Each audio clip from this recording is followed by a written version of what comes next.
It's time for another edition of My Burbank Talks. This podcast is presented by the staff of My Burbank. Now, let's see what's on today's agenda as we join our program.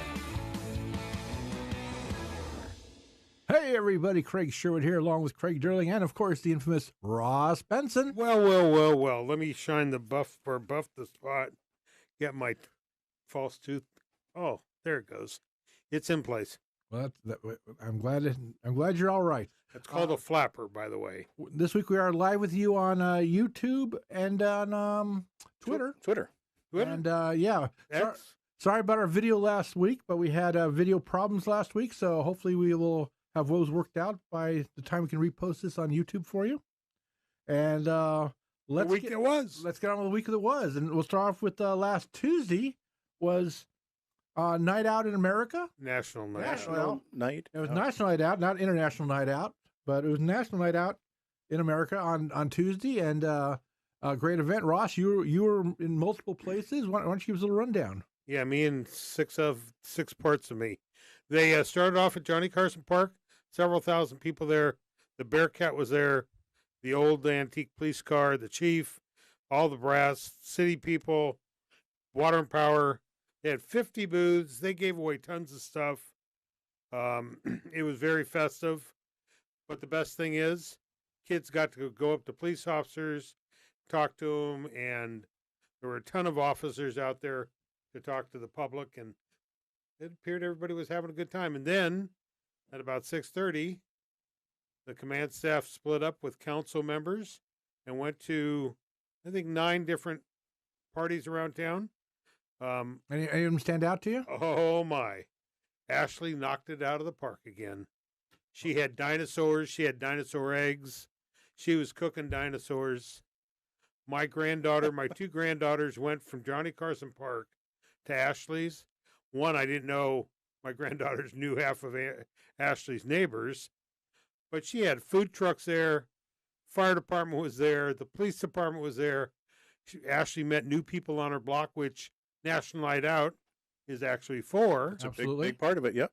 And then there were other parties around town. The other big one was at Viceroy Park, where our former city council member Bob Frutos and his wife, Don Baldessaroni, Road Kings were there.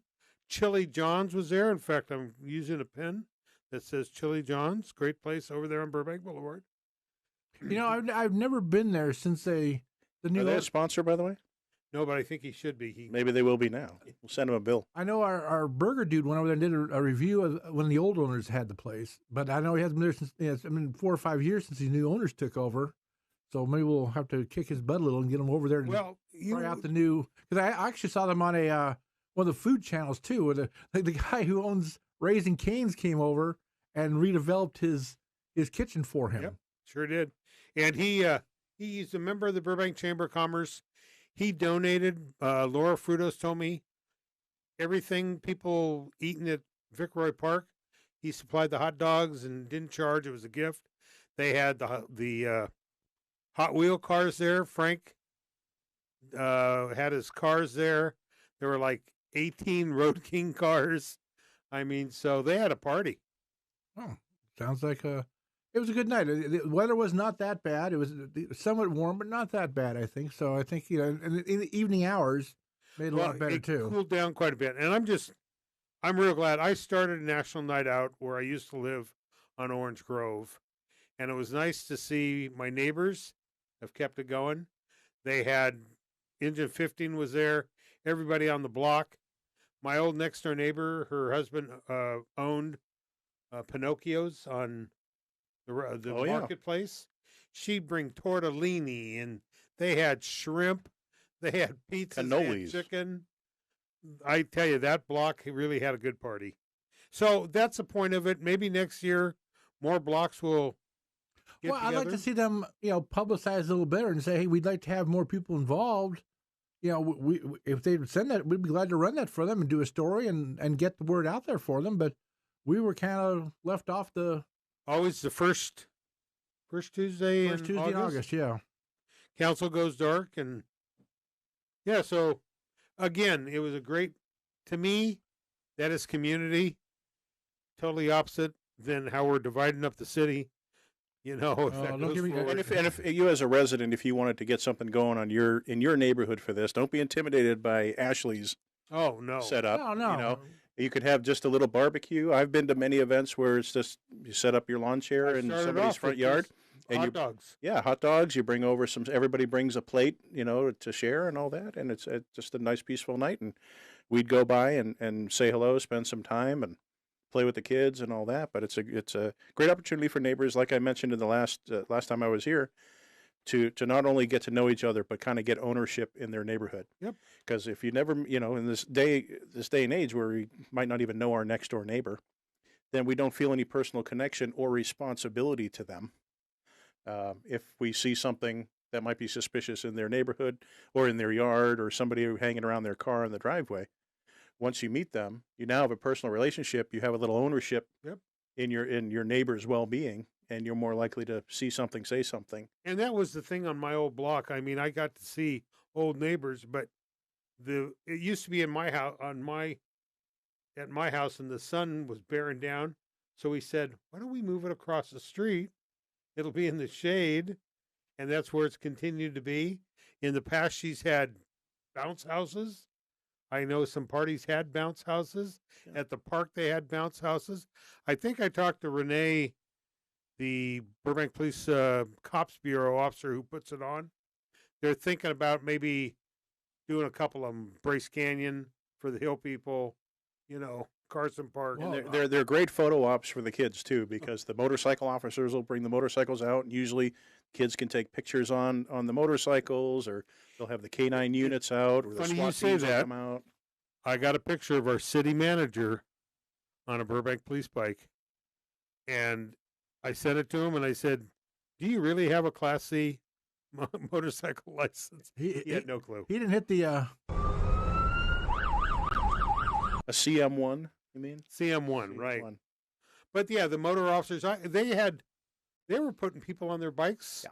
and that grass is not that great out But there. it's a great chance to do that, and it lets the community get to know the police officers as people. Yeah, when you're seeing them during an emergency or you go by a traffic accident, they're working. They have a lot of stuff to do. This is a totally different environment. Know your neighbors, know your cops. But no, I know back in the 90s, we had our earthquake. You know, we knew which neighbors on the street were elderly. First thing we all did as neighbors, we actually went to their houses and checked on them. And, you know, actually one was kind of had some stuff fall on her and stuff. And so by knowing who your neighbors are and what their needs are, you know, and who else is in the house, if they have no help, you got to be there to help them. That's what you do in an emergency. For sure. National Night Out is a fantastic event on many levels. Yep. Okay. And we live in a great community. It'd be nice to do it again and do more of them. And Well, it's an annual event, so now listen. If you're listening to this podcast or watching, you know in about a year it's going to happen again. So you can get Tuesday in involved and inquire with the. Is it run by the organized by the police department? You know what? We'll try to make sure we put it on our calendar to start putting the word out in June. You know, start planning your party and get a hold of the police department. And since it is a fixed, predictable date, it's something we can put on the calendar really now. Yeah. Assuming pending any change. Let's move on to Wednesday last week. Interesting development here in Burbank. Our fire chief, Danny Alvarez. former. A former deputy chief, Danny Alvarez, who was in Santa Monica, was hired about a year ago, is now coming back to Burbank to take over for Eric Garcia, who's stepping down at the end of August. And he's going to be starting up September 1st. And we found interesting, we're looking around on some of the media reports, he's actually taking an $18,000 loss to come back to Burbank, which is, wow, $18,000. That's, Well, I think we comments, Ross. No, I think to me that is a big chunk of change. But he was Danny was here for many, I think 25 years, and he was when Tom Linehan went to the airport. Justin Hess, there were two qualified people, education-wise, everything, and it was literally flip a coin. I don't know if that's what he did. But Eric Garcia. But there was no bad choice. There was no bad choice. Either one. They both had the same qualifications. Right. So what do? You can't have two chiefs. So pretty quickly after Eric Garcia took the reins, Danny applied and got hired by Santa Monica, which is a smaller city. Well, Santa Monica is, they are a smaller city, but you know what? They probably have a lot larger homeless problem. They have all the beach things going on there. They have a lot of different, so yeah, you may get paid a little more, but Burbank is still Burbank. Burbank is like a town, where Santa Monica is kind of a mishmash of a lot of things. It's kind of part of a metropolitan area more than it is a local, contained city. So maybe that's why you wanted to come back. I think that it might be. I mean, Burbank is a great place to live and to work and to be. So well, he doesn't live in town, that I know, and I was told that he had a very long drive. If you've ever done the 405 freeway in the morning and in the afternoon, that could probably take about a year to kill you. That alone is probably worth $18,000 a year. I've done that more times than I can. So at what point is it the money not important and the quality of life is? Right. I have to look at it that way too. So welcome back, Chief Alvarez. We're glad to have you back. You start September 1st, and welcome back to the department. I know you have a very happy department here, who now have a new contract and are very happy, and I think. A lot of positive things going on there. And the overall temperature of the department with him coming back is positive? I haven't heard from any of the guys yet. I'll find out. But I do know that I saw it today on social media. Burbank Fire Department was, I think it's Friday or next Friday, they're accepting applications from lateral transfers, and they would prefer those lateral transfers have paramedic experience. Well, that's almost across the board now. That's right. And it's such a competitive industry. They tell you, don't even try without your paramedic. One of the things I'll challenge the new chief to is maybe looking at getting a 4th paramedic unit in Burbank. Maybe that's something that we need to really focus on for the future, with the amount of calls that they get, and the fact that, these guys are running nearly 24 hours a day, and they work back-to-back 24-hour shifts.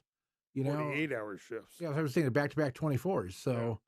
I mean, we could use that 4th paramedic, because they're still pulling in paramedics from Pasadena and Glendale when all 3 of us are tied up. Well, it's the one service that doesn't stop. It used to, before, the medical side was privatized a lot, but now that these fire departments and cities have brought the medical side back into their departments, 90% they're not all staffed up for it. But that's the one thing that keeps them busy 24/7. Not fires anymore. Yep.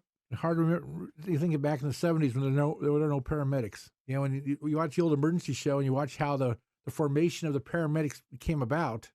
They had to call the hospital to get the directions from the doctor. Yeah, it was. Well, they still do. They still get on the cell phone. They call Rampart. Well, they don't call Rampart. In the case of Burbank, they call St. Joe's. That's their base hospital. Is Dixie there? And I don't think Dixie's there, but that is their base hospital. And it's interesting. I was watching the new show they have on Channel 4, the LA County Fire, and you can see them at paramedic calls. One of their guys is actually on a cell phone talking to they don't use the little biocoms anymore and that type of thing. They now it's just they pick up the cell phone, and hopefully they don't have Verizon for their carrier. They have somebody's going to get through every time, but hopefully they're not in a city elevator downtown either. Oh boy, not a place to be. Oops. So let's move on here. Let's move on to the weekend. This last weekend, one thing that happened was there was a protest at 3rd and Olive, bringing is demonstrating for awareness of the ongoing current Armenian-Azerbaijan border conflict that's been going on since 2021. So I know they shut down the intersection for a while, and they had a what do you call it, semi-truck there with stage and everything else, and they were trying to get the word out. We didn't know about it in advance. But it was all permitted from what I heard. It appeared, because they had officers detailed out there. It might not have included the traffic closure, but right. They'll have to work that out with the city. Crowd. Yeah. I will tell you, I was shocked. I covered many things Saturday. We covered a event at Gain Credit Union. I covered the Foster Freeze Scoop with a cop. And how'd that go? Lots of ice cream got put into cones and cups. The chief used a cup. He didn't use a cone. I'd use a cup too. That way it doesn't get on your uniform. Yes. That's right. And then from there, I went to Gain Credit Union that they had an art exhibit, which we'll have on myBurbank soon. From there, I went to another event, and then there was a accident on San Fernando Boulevard at Palm that sounded a little strange. So I rolled by. I could not believe the number of people walking San Fernando Boulevard. There were thousands. On a Saturday summer night? Absolutely. It's amazing. They now have that cultural marketplace along the AMC walkway. There had to be, I looked down there, there had to be at least... That's on Saturdays now? I thought that was on Thursdays. Friday and Saturday, yes. It was on Thursdays, wasn't it? No, it was Fridays, and now they extended it to Saturday. Oh. There were at least 500 people shopping down there. This accident happened. There's a bar that had a fight going on the TV. A professional fight. Professional fight. There were 100 people in the street watching. Yeah, it's probably the octagon. Yeah, I think they MMA, the UFC. Right. I think they had a big event on Saturday, and everybody goes to Wild Wings. And they have screens that you can see from outside, I guess. Exactly. People outside watching. So I'm really curious. One, is our city council aware? Our economic department, the hotels are full because people don't want to stay in a hotel in L.A. or Hollywood because of crime, so they stay here.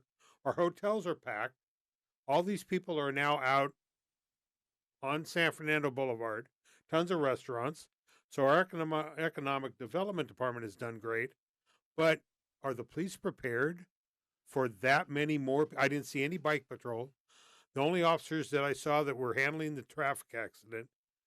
But I'm just in shock. Well, you have to also wonder, if something were to happen with all the people there, how are they getting there very quickly? I mean, that's got to be probably hard to get, unless they're kind of already planted into the area. Yeah, and they weren't. I mean, in how Palm runs, there was you kind of get locked in there. Yeah. So they closed Palm off. They closed San Fernando Road off. The fire truck came in from the south, closed off the intersection. It was a drunk person that was driving and was involved.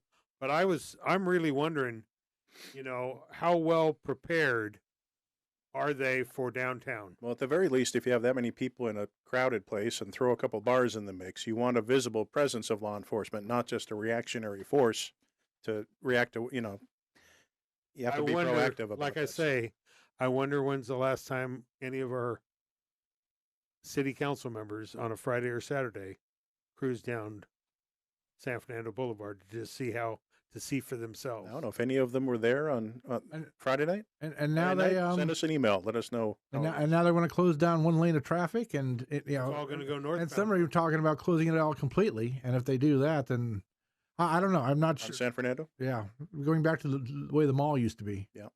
So I've kind of always been for that anyway. Yeah, we're going to see it. Personally, were you here during the mall days?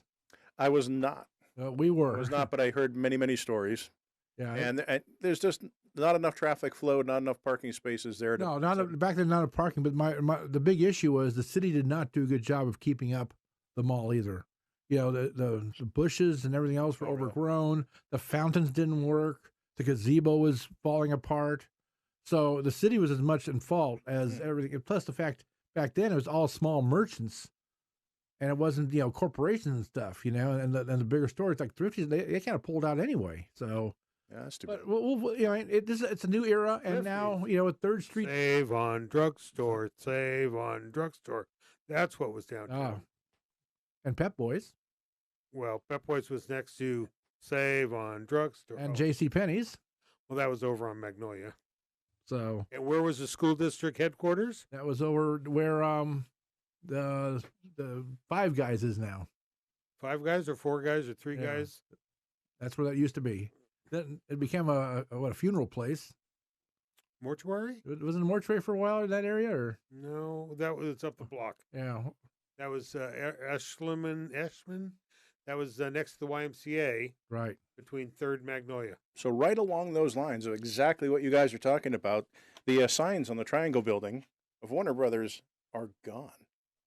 I wonder if I they see. called it I was trying to move the bus along. Yeah, so the Triangle building is the building over Olive and Pass Avenues Yes. that Warner Brothers has. It has the giant ads for movies and stuff, and all three boards, as you pointed out, are blank. These are the large vertical boards. There's one on each side of the Triangle building, and they're stripped, so you just see the backing. All the billboards along Olive on the stages are up still. Yeah, but the three sides of the Triangle building are conspicuously missing. So is that sign of the times, or is that sign of a strike? There's no sign at all. Yeah. Oh. Well, it's interesting because while they just reported the biggest weekend this last weekend since the pandemic, and the Barbie movie went over $1 billion worldwide. Good grief! That it's a very popular time now for the theaters, and now with these strikes, what's going to happen is, these movies were shot a long time ago, but at some point, the movies are going to start putting out. They're going to run out of movies pretty soon, but only that. But with the strike going, it's interesting. The strike going, why they wouldn't have? Because that's the studios own those signs. That's not the actors who put those up. That's the studios. Well, that's who want to promote their movies. Makes me wonder why the ones along Olive are still up. Right. For those movies and TV shows, but the ones on the Triangle building. No, what's going on? Which is Warner Brothers property. What's going on there? So I think I heard Dr. Durling say, if we have a follower or a listener, actually, I did say that in our pre-production meeting, works at Warner Brothers, either in the scenic arts department, or has any inside knowledge as to why the posters are gone. Exactly. Maybe shoot us an email. Because as of soon, that building will not be a Warner Brothers building because of the agreement with Jeff Worth. All those people in those buildings are going over to the Diamond. Is that soon enough for them to not be putting posters up? I wonder. There's speculation. Ooh. And not if anybody knows. And not only are they going to be moving, they may not be at least in that building anymore. That could be the whole thing. Maybe. Right. That's why. And then number two, let's talk about we're on this. Let's talk about the ranch. The ranch. The ranch. The ranch. The ranch. The ranch is going to be called the ranch. It's not going to be. It's just not going to be called the Warner Brothers Ranch anymore. I like ketchup with my fries, not ranch. I'm sorry. So we'll get into that in a second, though. Let's get into that in a little bit here. You know what? We're going to take a real quick break, and we'll be back with you just in 1 second. How would you like your business advertised in this very spot? myBurbank Talks is looking for businesses interested in a 30-second spot to appear in our podcasts. If you're interested, please email advertising@myburbank.com, and we'll be glad to discuss all of the exciting opportunities with you.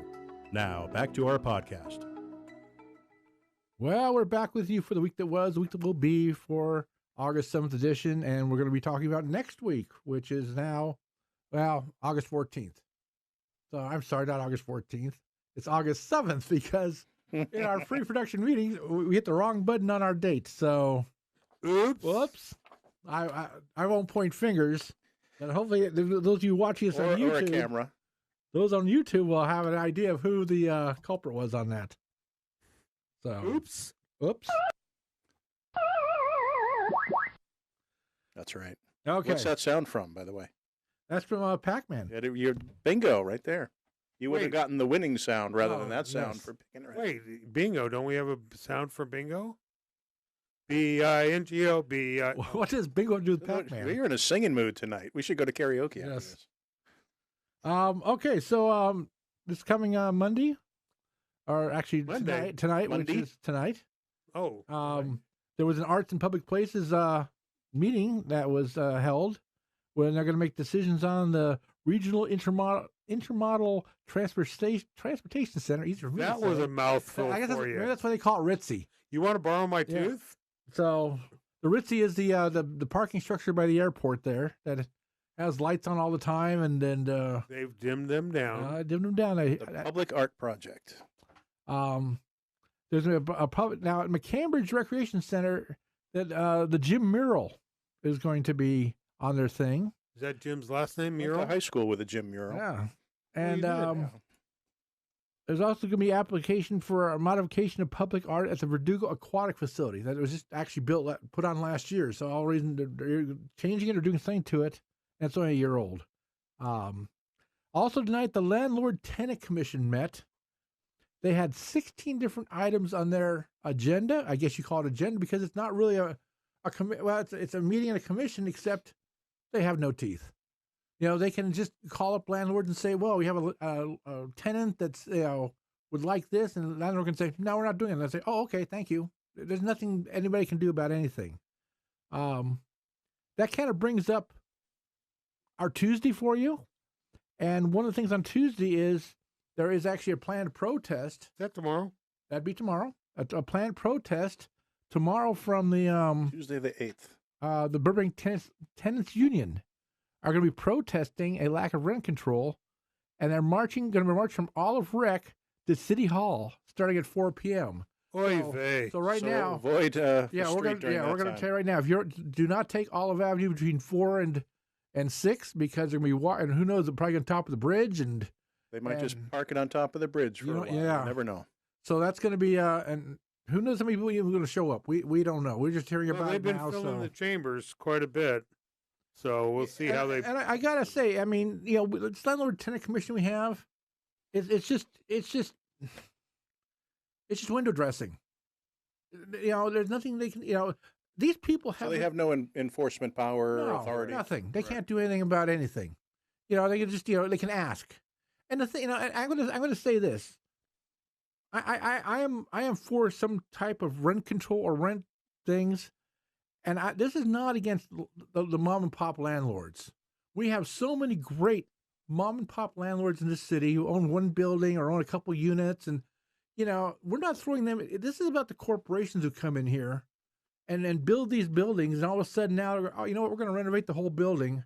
So but we're going to put. Yeah, we're going to paint it. So we're going to renovate it. So you have to all move out now. And then they can bring new tenants in at a different price. And they're going to price everybody out of the building. Yeah. And that's not what, we've got to fix that problem. There's got to be, controls put on that says you must have plans in place and approved by the city before you can evict people. Things like that. There has to be things that we can do up front to protect these people. And the state has a law that you can't raise it more than 5% or an additional 10. Is it 10%? So I mean, okay, I get that, and most of these mom and pop landlords are not raising the rent every year. Well, I got to say, I've been there, done that, or was involved in that a couple years ago, where the landlord decided everybody in our building was going to get booted out. The guy that lived above me.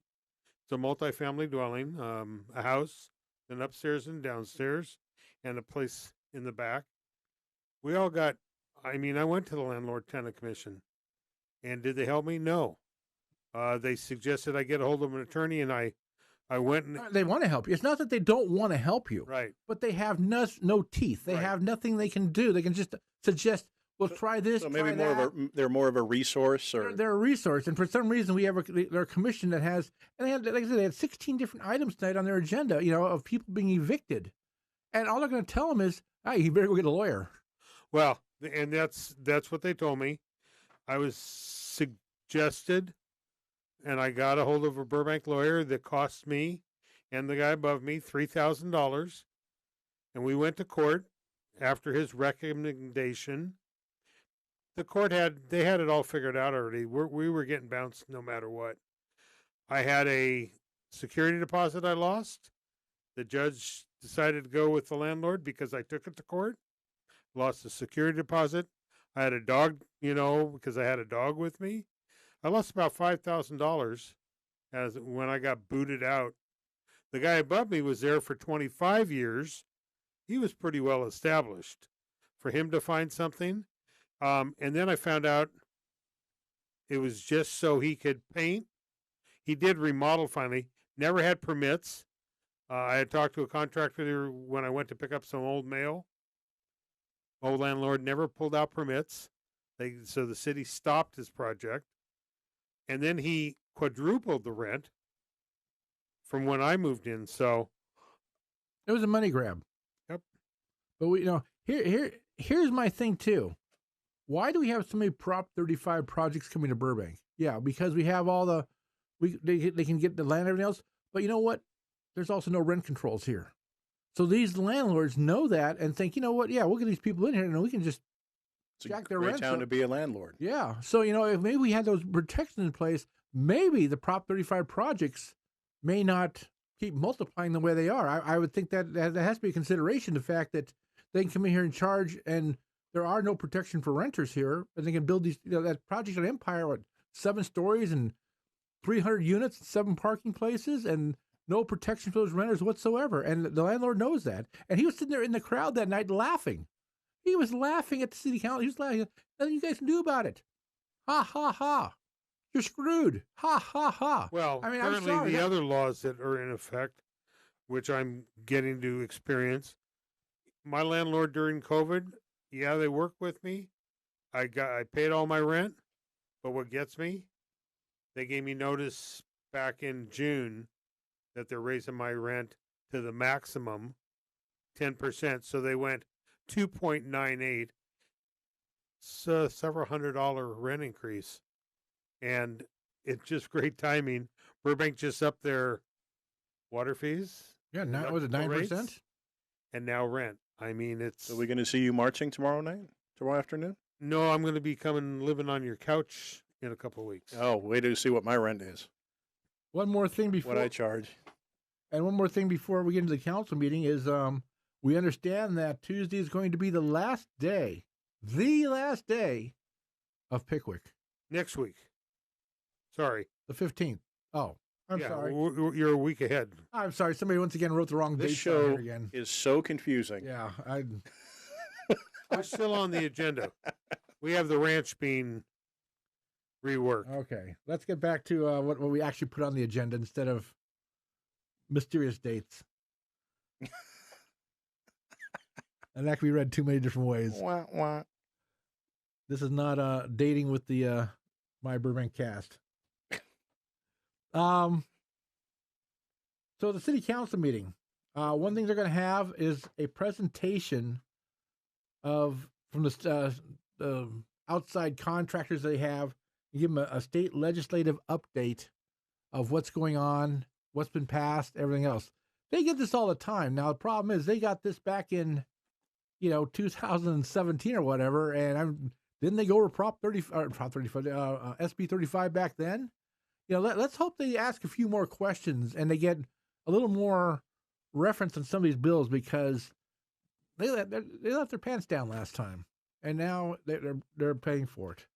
So hopefully this analyst will give them a little better, or at least they'll ask the right questions of the analyst.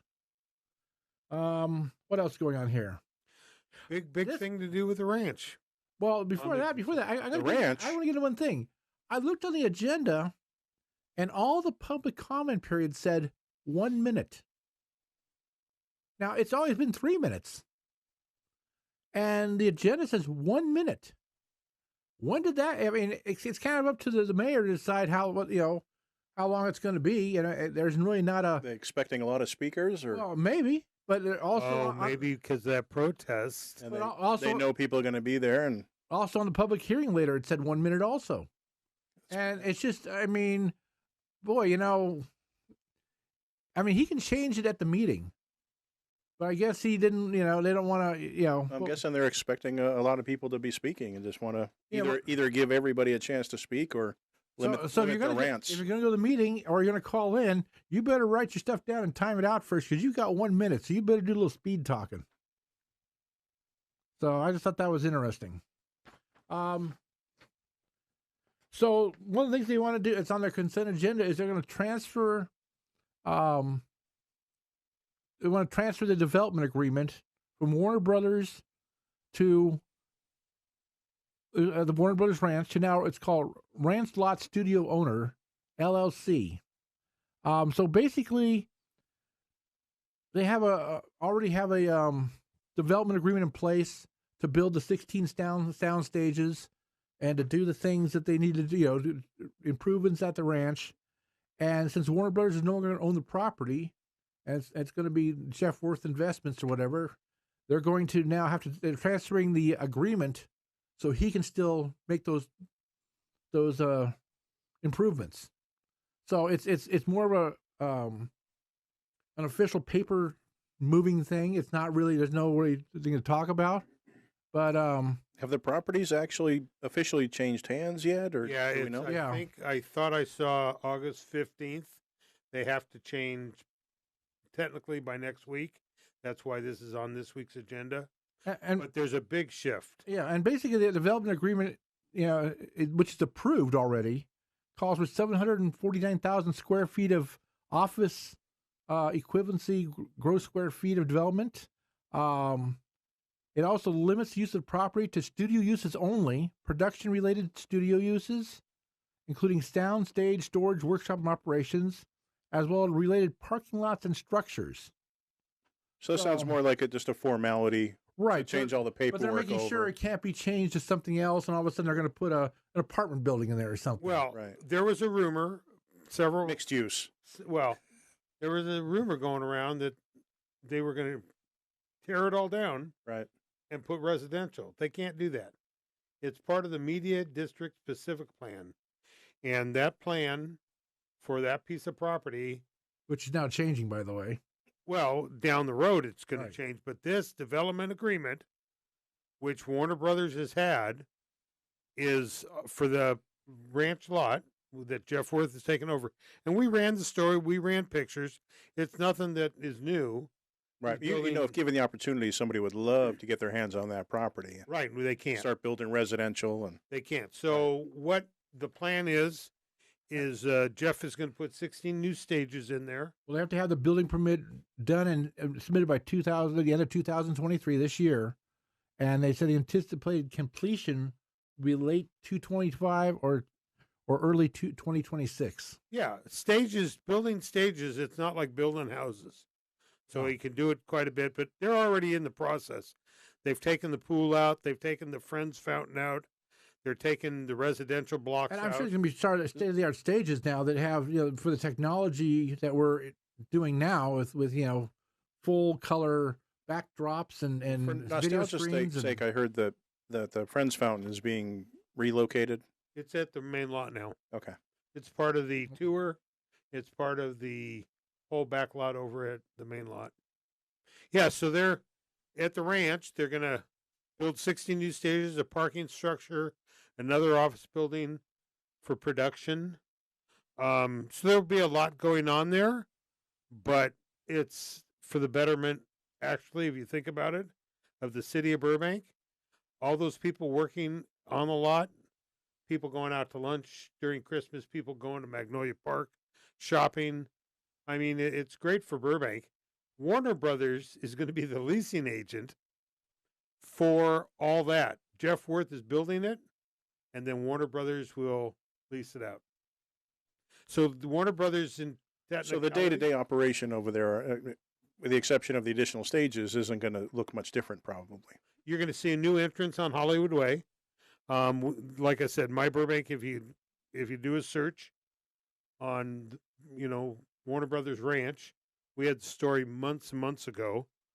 The front will look different.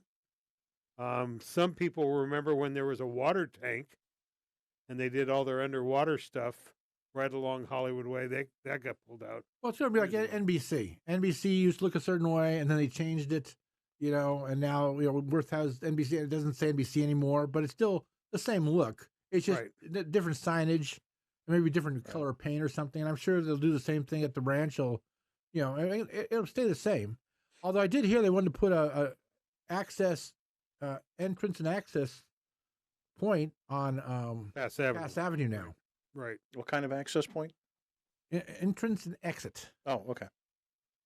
Yeah, and the other thing, it also talks about, if you look at the staff reports, the old NBC, what a lot of Burbank residents call the old NBC 3000 Alameda, that is currently called the Burbank Studios, it will be staying that name.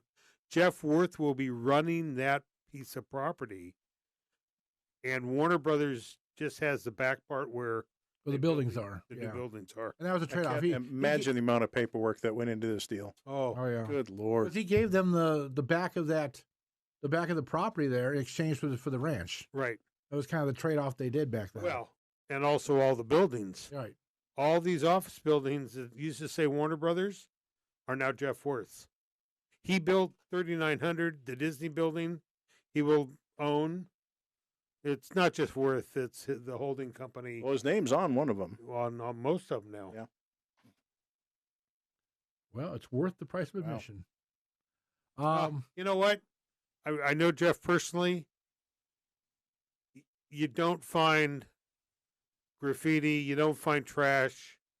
He's done the North. Oh, he's connected in the community also.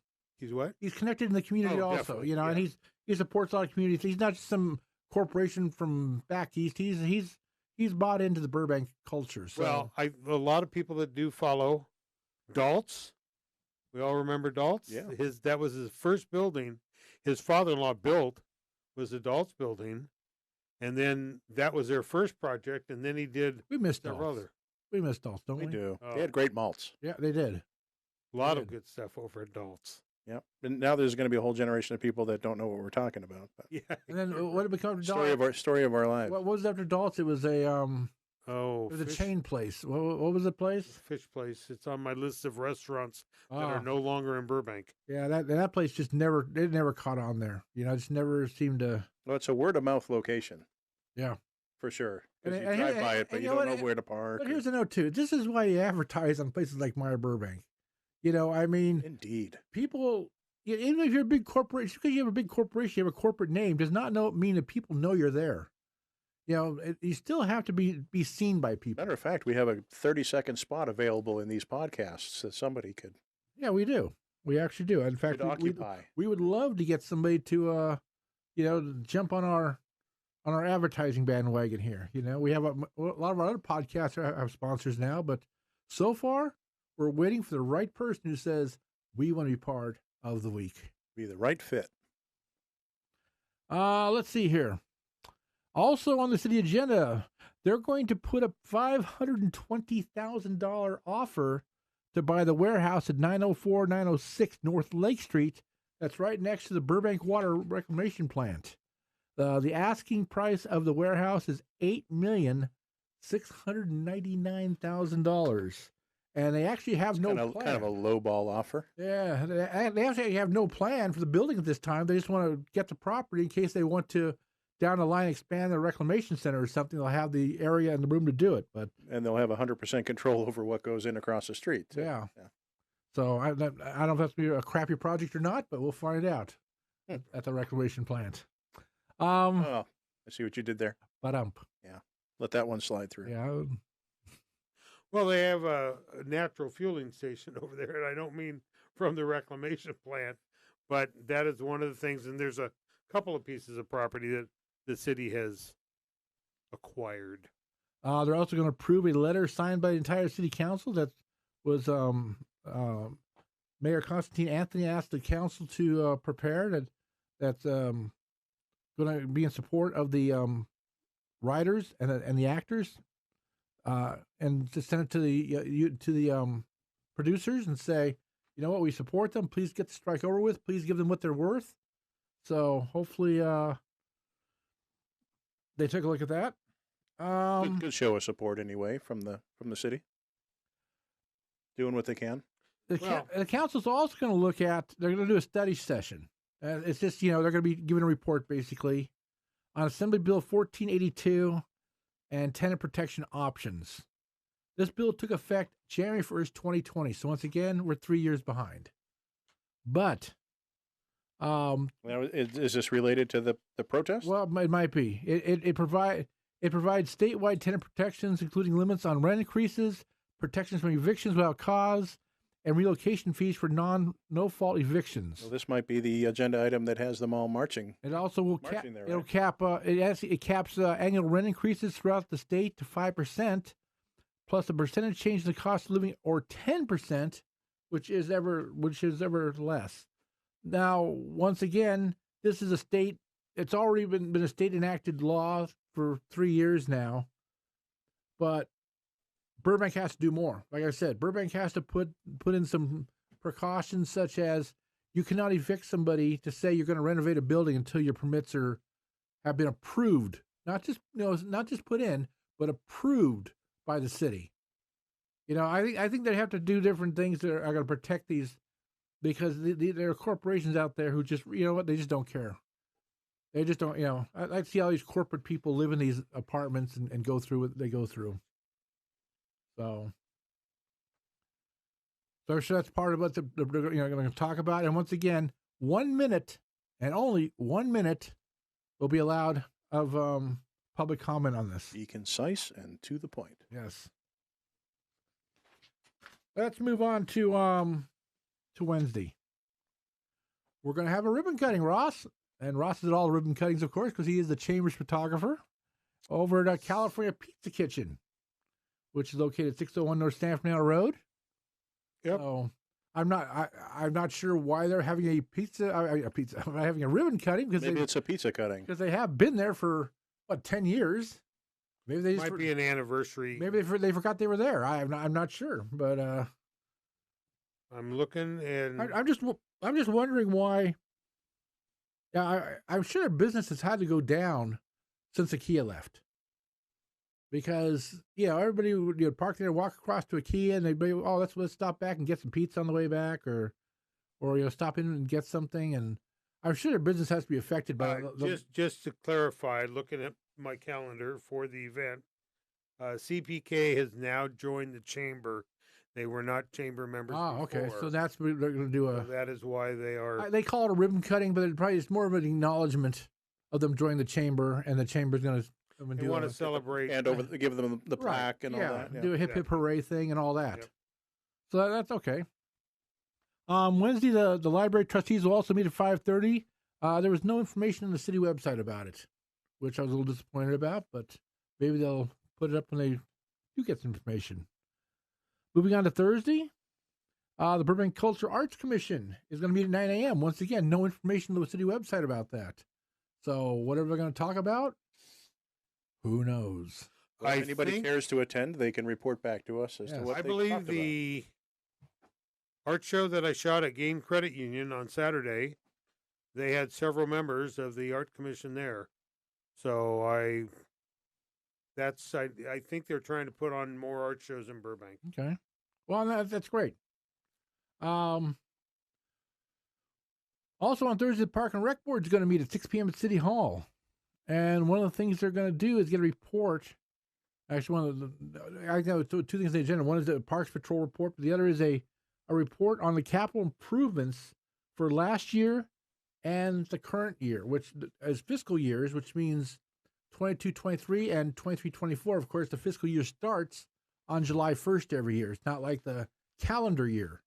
Well, I think if anybody is interested in knowing what improvements they're going to do to the park, I recommend them going to the city webpage, going to agendas, go to the park board's agenda, and you can bring down the staff report, because it's pretty lengthy. It's got a lot of things. From here, we're going to be here for a couple of days. Absolutely. 2 pages, pages worth. Too much to. But there's stuff, like the ball field at Brace Canyon. They got the Dick Clark Dog Park mentioned on here for both last year and this coming year. Where is it? Does that exist? Where is that? Well, that's supposed to be on Riverside Drive by Community Garden. Oh, you mean the actual place? Yeah, that's going to be on the no, the Dick Clark Dog Park. It's going to be south side of Johnny Carson Park, where the water and power construction's been going on for the last couple of years. Waterworks. Oh, on the other side of the freeway. Yeah, right. Gotcha. Okay. And that's going to take a good year. Yeah, they said it's not going to be done for a while on this thing. It only jumped out at me because Dick Clark was my first boss when I moved to Los Angeles.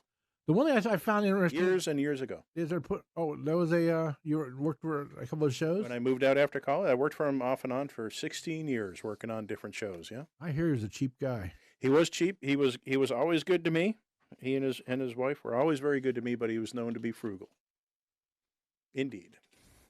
Well, he still hosts a heck of a New Year's Eve party. He did.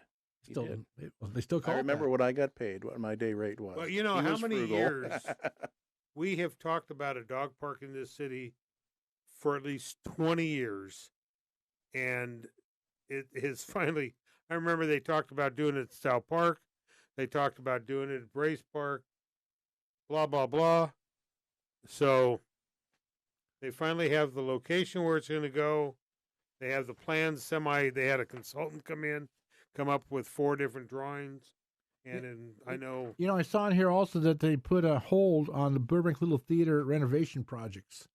They had $180,000 scheduled to be used, and I guess they plan on tearing out the Burbank Little Theater when they do the new master plan for George Isaiah Park. They want to make the Little Theater part of a multi structure with the new gymnasium they want to build, and put like a community room back there. It's going to host a theater also, which you lose the feel of a theater.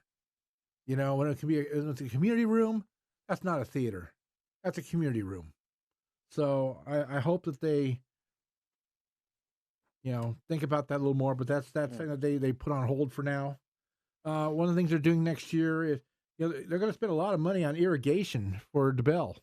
They're going to $1.8 million to redo the irrigation at DeBell, which, and another $687,000 on improvements at DeBell. So you're looking at, close to $2.5 million going toward DeBell. Now, I'm not sure, is DeBell bringing in that much money into the city in their league? I don't know. Yes, I hope so. Well, I think that's a lot of money that we're paying, for an operator to get to run it and make a profit out of it.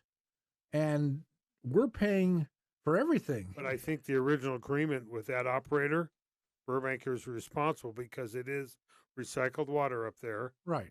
And I think it's. But we're still making improvements to the golf course. I mean, I get it. But you know what? I don't see them doing that to the Colony Theater, doing improvements. I don't see them doing that to the tennis center or the high. It seems like the operators have to pay for everything themselves there, but yet they're paying for everything for the golf course. So I find that a little bit interesting, a little bit, I don't know. I just think that's doesn't seem to be right on that. But but we'll find out. We'll find out more about that as look into it.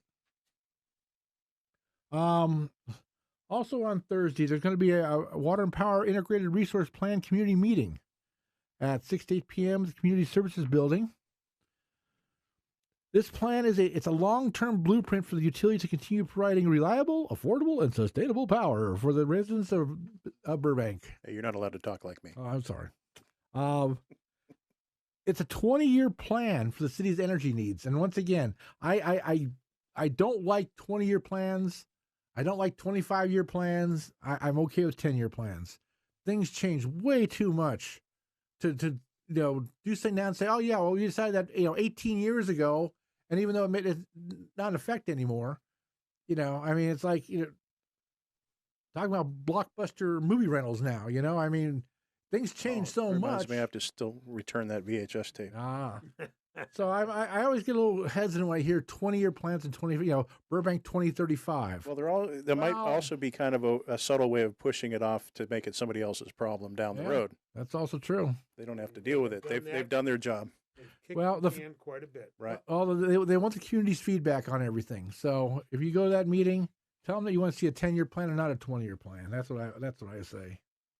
Sounds like you should go to that meeting or call in. Yeah, but keep it to a minute. Well, 1 minute, please. Friday, Ross will be doing another ribbon cutting, this time at Love's Catering on South Glenwood. Now, I'm not sure it's a public facility, is it? I think it's just a catering place. Right. And new members of the Are you checking your calendar? I am. To see what this event is? I tell you. Considering you did put this on our agenda to talk about, I would think you would have a little more information. He has to check his brain to see what the. If they are a caterer, though, I hope they don't have a lot of studio catering jobs, because right now it's a bad time to be a studio caterer. No. Bad time to be a studio caterer right now. That's hurting a lot of people. So I don't know. I'll just show up and shoot pictures. There you go. Well, you know what? Stop by and have some catering. Report back. 736 South Glenwood. I guarantee they will have food there at their ribbon cutting. Well, let's move on to the weekend right now.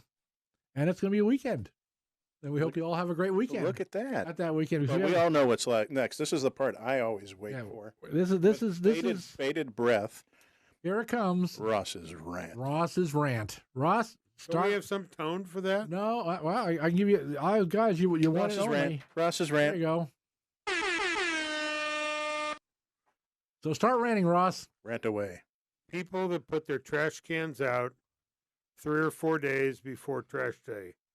Burbank has a municipal code that they're not supposed to be put out Until what more time? than 24 hours before your trash pickup time.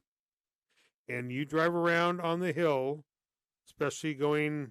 Well, somebody doesn't know what time their trash gets picked up. I mean, It doesn't matter. From 7 a.m. until that 3 p.m. I'm supposed to He's argue put the out- rant. Well, I'm just Let him trying to rant, and then you Well, he can said- he said counter that argue. he No, gives he wants to argue it, He wants and to- I'm going to. He wants to give 24 because hours. I mean, you can't. Get the rant. Get your rant out, and People then put their trash cans out on Sunday, Okay. and trash pickup is on Wednesday. Okay. I don't like looking at their I agree. crap for 3 extra days. I agree.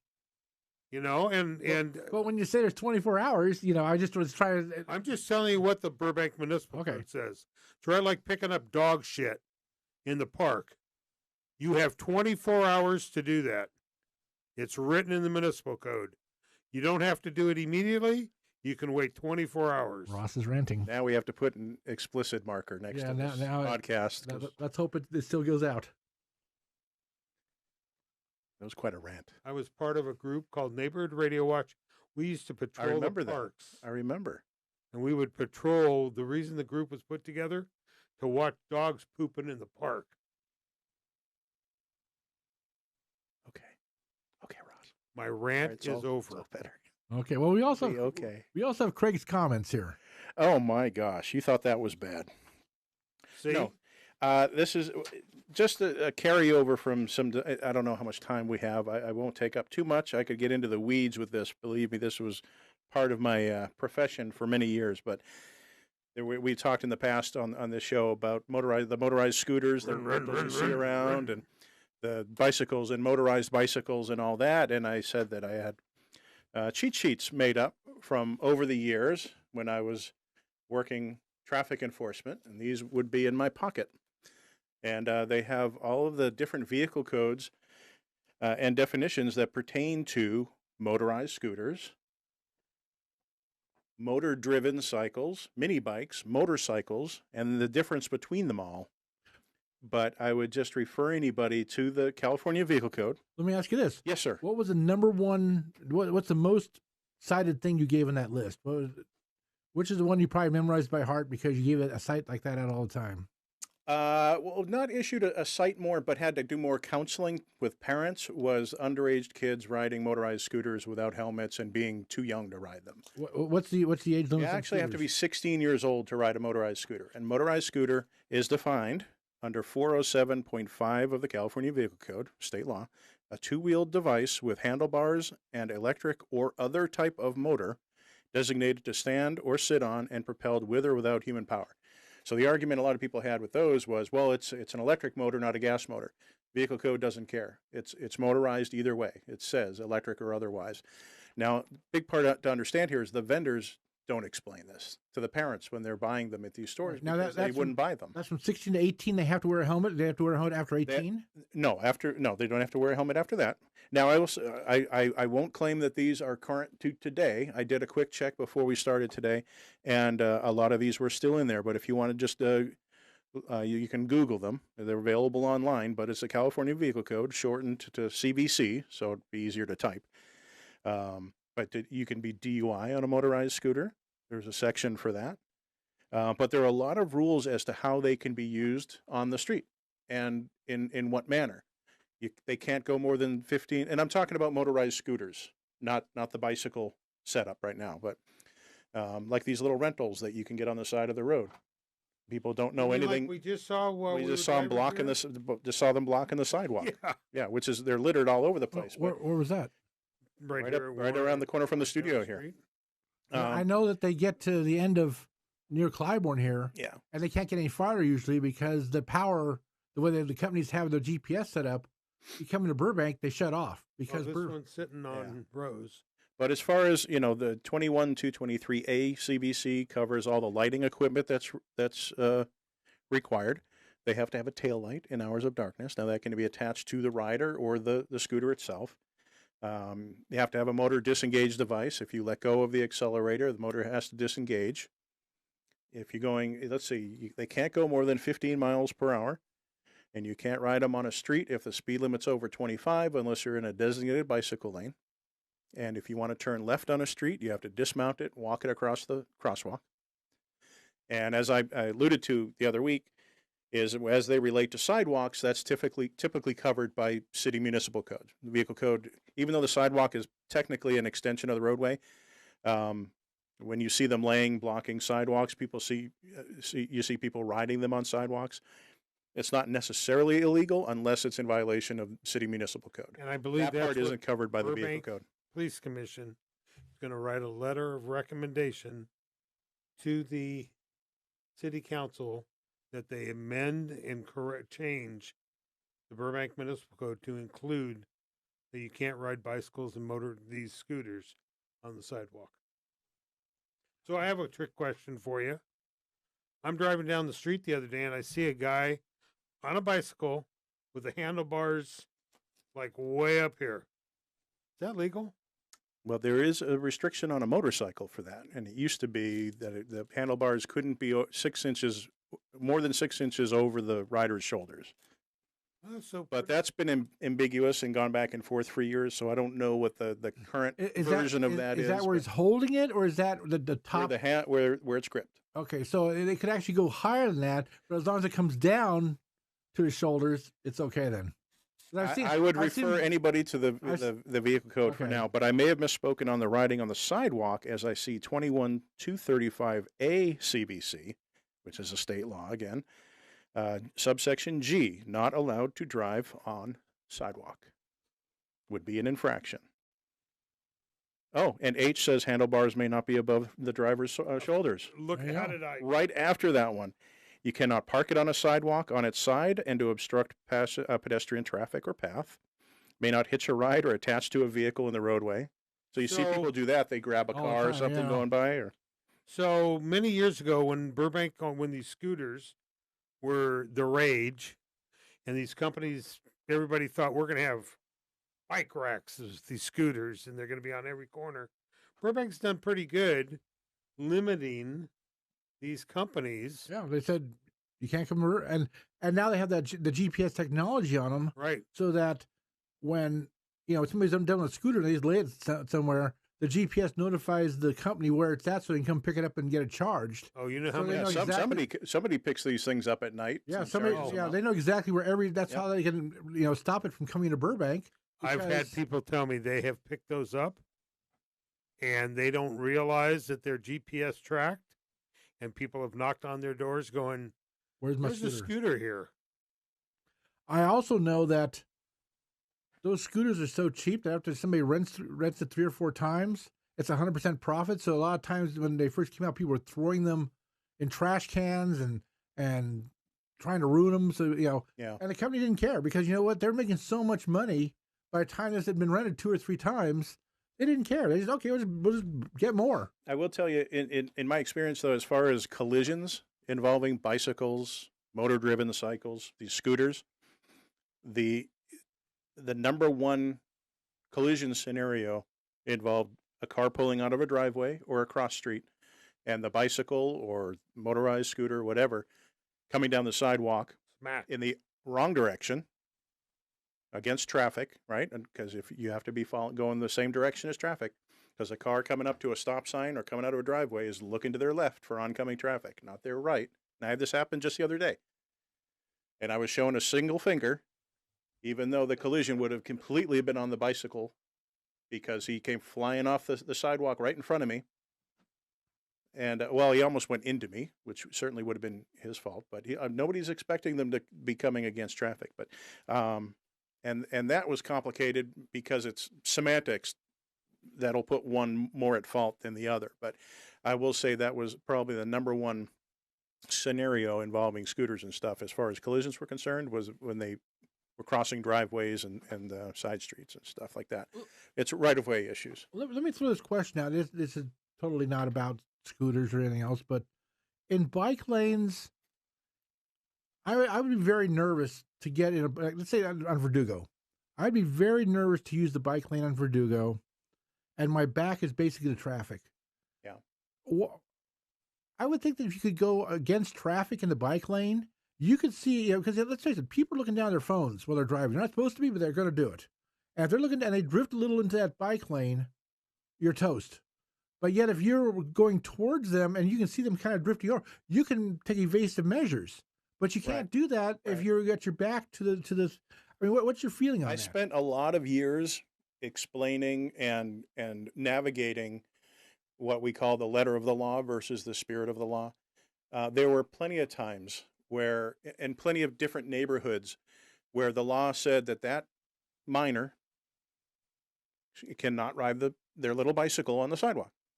Well, you know what? 9 times out of 10, we would agree that would be the safest place for them to be riding their little bike on the sidewalk. Is it against the law? Yep.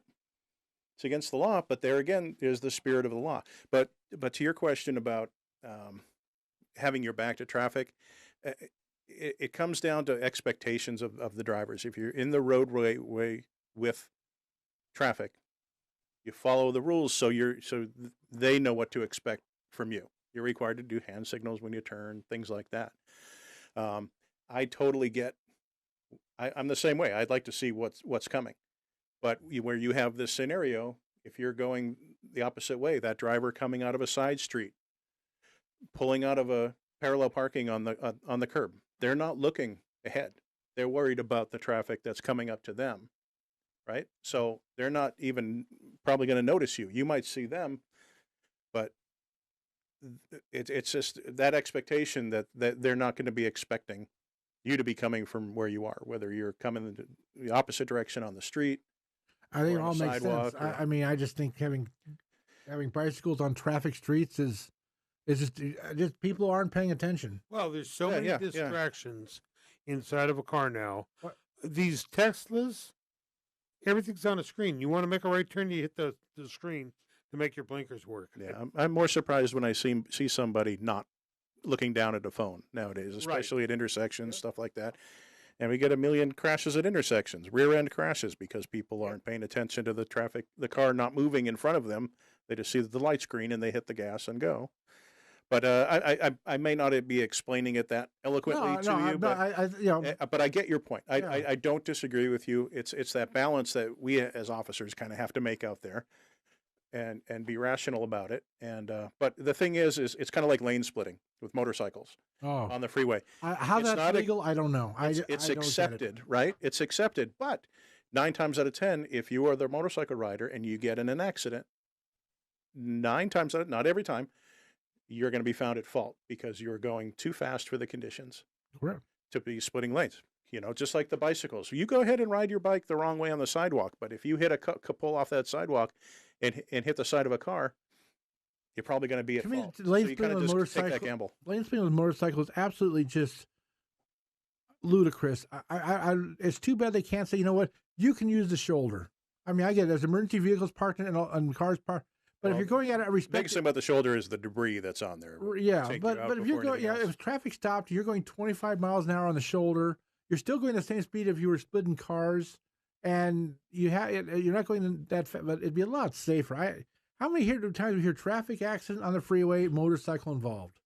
Yeah, and it can be it can be due to the actions of a frustrated driver sitting in traffic or an inexperienced rider. When I was on a motorcycle for work, I would have to commute 30 miles each way on the motorcycle on the 110 freeway. And I would have to split traffic for 15 miles of that. By the time I got home, I mean, oh, absolutely, I was shaken because you just have to be so laser focused, watching what every front tire is doing along the way, who's making eye contact in mirrors and what have you. But the way mirrors are nowadays, is mirrors are sticking out pretty far in some cars. Yeah. A lot of frustrations come out on the freeway. You never know. But well, I'm glad that you came prepared with some of your notes. We're going to keep those in your pocket for our next podcast. Keep those handy. I think if any of our listeners have a question, they can email us, burbanktalks@myburbank.com, right? Oh, yes, they can. And you have a question? He has, and I'd be curious. I haven't kind of derelict my duties here, but I haven't looked to see what Burbank has on the books for municipal codes related to bicycles, motorized scooters, and what have you. But everything I've mentioned tonight is available online. It's all in the California Vehicle Code. Well, the police commission is going to actually send a letter to the council. Maybe it's time for the council to really take this up and really look at it. Once again, look at the technology that's available today, what's going on today. You got the scooters, you got the bicycles. Now the bicycles are capable of going 25 miles an hour. The Burbank bike path, which is extremely safe and popular. What can't be used on there. Right. I think the entire thing should be looked at. Well, so much of it is education. It's not about enforcement until everybody knows the rules, right? And the 3 E's of traffic are education, enforcement, and engineering. You change whatever's broken. But this is a big education tool with all this stuff because, a lot of you are probably hearing these things for the first time. They're all, I have the definition of motorcycle, motor-driven cycle, motorized bicycle, and motorized scooter right here. Did you know those were 4 different things? Well, Burbank. They are, according to the California Vehicle Code. Burbank Police used to do a television show. I forget what it was called. And they used to have Jim Peterson come in, who was a motor officer. Oh, yeah. And Jim, people would love to ask him traffic-related questions. Here's a good chance for people that, if you don't want to go to National Night Out, but you have a question, Craig could give you the answer. And I would certainly research it to get the most current. Correct. And I'd say there's not a reason for not, ignorance is not a reason for not obeying the law. It's not. You can't say, well, gee, I didn't know that. Well, that's your responsibility if you're going to be on a motorized vehicle to know the law. It's your responsibility. And what I ran into a lot, I think I've already mentioned it, was the youngins on the motorized scooters. First thing the parents would say, through no fault of the parent, was they didn't say any of that at the store. Yeah. Well, if they did, would you have bought the scooter? Probably That's not. like people who sell condos on the Cabrini says, oh, yeah, you're in Burbank. Right. Well, and I used to tell people, I said, there for equipment violations and stuff, I said there are about 6 aisles of things at your local Pep Boys that are perfectly legal for them to put on the rack and sell. The second you put it on your car, it's illegal. And people are blown away by that. How can they sell it? Oh, well, I don't know, but they can. And by the way, like Ross was saying, now a question. If you have any questions at all, email us. We'll try to look into your question and try to give a response back if we can. And we like the interaction. Down the line, we'll even look at taking phone calls maybe. For sure. Down the line, we're going live now. Now we can try to get the phone lines live. That's our next step in. Yeah, it's there are so many things, and we all this distraction with what's in our cars, what's on the road. Yeah, and people complain left and right in town. It's unfortunate, but well, and the amount of attention the cars are paying for us on our behalf now. I said that horribly. There might not have been a nice way to say it, but because I go around the country, I do consulting and do some defensive driving instruction, things like that, and I talk to truck drivers a lot. And one thing that drives me crazy is how much the cars are doing for us now with the technology. You see the commercials with the Mercedes, the BMW, and it's a relieved mother saying, oh, I had no idea that I was distracted or dozing off and my 3 kids in the back seat, and I had no idea I had swerved into oncoming traffic, and my car alerted me just before I hit the dump truck or whatever. How about you pay attention? Don't take more responsibility off the drivers, please, car manufacturers. Yeah. It gives people, they're already driving distracted. Don't take more responsibility away from them, please. Well, what a great show. We can call that my rant. There you go. Your comment. You have a comment. That'll be Craig's comment. Craig's comment. Well, the week that was, the week that will be, the week to look forward to. I think we covered quite a bit. When we had our show meeting, I remember we had nothing to talk about. We had nothing to talk about. 2 hours later. It's always something. It was and it will be. Okay, well, this is Craig Sherwood along with Craig Durling and Ross Benson. Hello, I'm Mr. Ed. No, Mr. Ed, you were not on the show today. I'm sorry. We'll talk to you next week. Thanks a lot for listening. myBurbank Talks would like to thank all of myBurbank's advertisers for their continued support. Burbank Water and Power, Cusimano Real Estate Group, Providence St. Joseph Medical Center, Burbank Chamber of Commerce, UME Credit Union, Tequila's Cantina and Grill, UCLA Health, Gain Credit Union, Community Chevrolet, Media City Credit Union, Eric Garcia of Farmers Insurance, Providence High School, UPS Store on 3rd Street, and